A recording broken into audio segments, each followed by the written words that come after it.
A day in my life getting laid off at Google. So I woke up to this really ominous text from my boss, and I honestly had no idea what it was going to be about. So I called her the minute I woke up and saw this. Over the past few months, tech companies have laid off more than 200,000 workers in the US alone. TikTok has gone from being a full of a day in my life as a tech worker videos to I get laid off once in a matter of weeks. And Google has become the most recent company to join this trend after it announced it was laying off 12,000 staff on January 20th. This might surprise you, but it has been coming for a long time. So, why is Google laying off so many employees, and what is the future of these workers and tech jobs in general? Stick till the end to find out, and don't forget to like the video. To understand the Google layoffs, we have to start all the way back in early 2020. Tech companies had enjoyed massive growth in the 2010s, and it looked like the growth was finally slowing down a bit. But the tech companies were about to experience one of the biggest rally in stock market history. The COVID-19 pandemic was spreading all over the world, and countries were implementing mass lockdowns left and right. While normal businesses like hotels, supermarkets, and airlines suffered, tech companies had just hit the jackpot. Google in particular got very lucky. You see, Google's main source of income is running ads on its search engine, and with everyone stuck at home, traditional advertising died overnight and digital advertising exploded. Google's revenue increased from $160 billion in 2019 to $256 billion in 2021. The share price also went parabolic and increased by 170%. But if you look at Google today, it's a completely different story. The stock price has dropped by 37% from its peak, and its revenue has stagnated at around $280 billion in 2022. This is one of the main reasons behind the recent layoffs. So what happened? Well, Google planned for a future in which it would see similar growth and a favorable macroeconomic environment. It overhired and borrowed money to invest in projects that would not pay for decades. In a world full of VC funding and zero interest rate, this was very normal. This wasn't a problem back then, as interest rates were at nearly 0% and everyone was borrowing like there is no tomorrow. Investors were also happy to see stock prices rally and didn't complain much.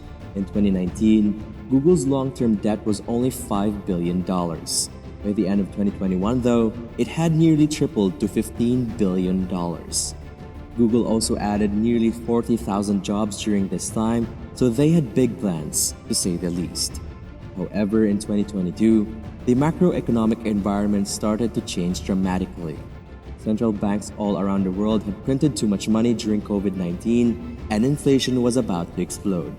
By August 2022, inflation in most developed countries reached a 40-year high. Central banks panicked and started to raise interest rates rapidly in an attempt to control it. Suddenly, the cheap money these companies were addicted to was no longer cheap, and it stopped making economic sense to invest in projects that won't pay for decades. Investors also didn't like companies spending billions on projects with uncertain futures. Instead, they preferred safe investments. We saw stock prices of companies like Meta drop by almost 70% due to uncertainty about the metaverse. During such times, companies are desperate to cut costs and pay off loans. What's the easiest way to cut costs? Firing employees, of course, and that's what every company did. Amazon fired 18,000 workers, Meta fired 11,000, and Microsoft 10,000. Google's business in particular is very sensitive to these interest rate hikes. One reason interest rate hikes work so well to control inflation is it reduces consumer spending, and businesses also reduce their expenses accordingly. Google was caught with its pants down, and they knew it. They had invested in too many uncertain projects and hired too many staff, which they no longer needed. Sundar Pichai, the CEO of Google, had this to say: "To match and fuel that growth, we hired for a different economic reality than the one we face today." This layoff and tech layoffs in general could have some interesting implications. One of the most interesting observations over the next few years will be how the salaries at tech companies like Google will be affected. Everyone knows that companies' employees make a lot of money.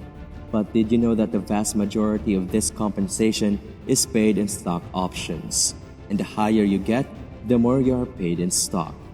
Take a look at this compensation breakdown of Google. An entry-level engineer gets paid about 20% of this compensation in stock options.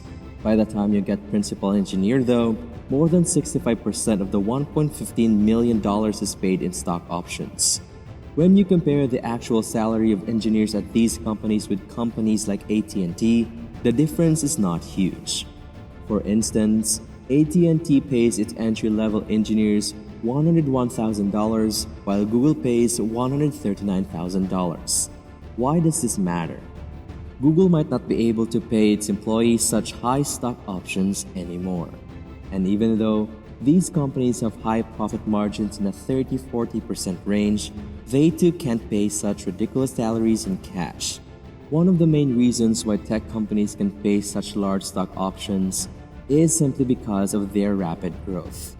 When Google pays employees in stock options, it creates stock out of thin air and gives it to employees. Now sure, this is not completely free. It will cost the illusion of stock, but it doesn't matter much. Take a look at this. In 2021, Google paid $15 billion as stock compensation, taking an average market capitalization of $1.8 trillion. Google only diluted its shares by 0.8%. Considering it grew by more than 40% at the same time, a 0.8 dilution is negligible, and Wall Street didn't really care about it. But things are very different today. Google's revenue has stagnated. In fact, it's showing early signs of decline and the market cap has already dropped to $1.1 trillion. Let's be extremely optimistic and say Google's market cap will only drop by 30% further in a bear market. Even in this case, the market cap would be around $770 billion. If Google pays the same $15 billion as stock compensation, the shares would be diluted by almost 2%. Now, if we were in a bull market and Google was still growing, they could justify such dilution to investors. However, when the company isn't growing and the stock market is crashing, a 2% dilution is simply not acceptable to investors. I do think the compensation for engineers at Google will decrease. We have already seen such trends in companies like Apple and Microsoft, where growth has slowed down in the last decade. For instance, a principal engineer at Apple makes only around $670,000 compared to $1.15 million at Google and $1.82 million at Facebook. It will also be interesting to see how these laid-off tech workers will affect the overall job market. Now, these people will be forced to work in background companies like AT&T, where the lifestyle isn't so glamorous and the pay isn't as good. But I doubt these companies will be keen to hire them either. They know these people are not loyal, and as soon as the situation starts to get better, they will jump ship and go to Silicon Valley again. So why waste time with people who are not loyal? Maybe they will offer them even lower salaries than normal. I would not be surprised if that happens. In the end, companies are there to serve the interests of shareholders above anyone else. And that's what every company, including Google, is doing, maximizing shareholders' wealth. During the good old 0% interest rate world, it didn't matter what the company did, as long as the share price exploded. And share prices exploded with growth rather than profitability. However, with such economic uncertainty in the future, shareholders only care about one thing: cash. The message is clear.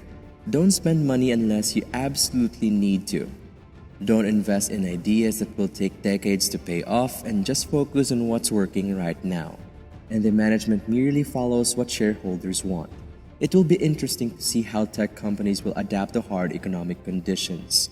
So, what do you think about the Google layoffs and tech layoffs in general? Do you think the compensations were getting ridiculous and it was ready for a change? What do you think will be the future of these tech workers? And will working in tech be as glamorous as today? Comment that down below and don't forget to hit that like button and subscribe. I will see you in the next one.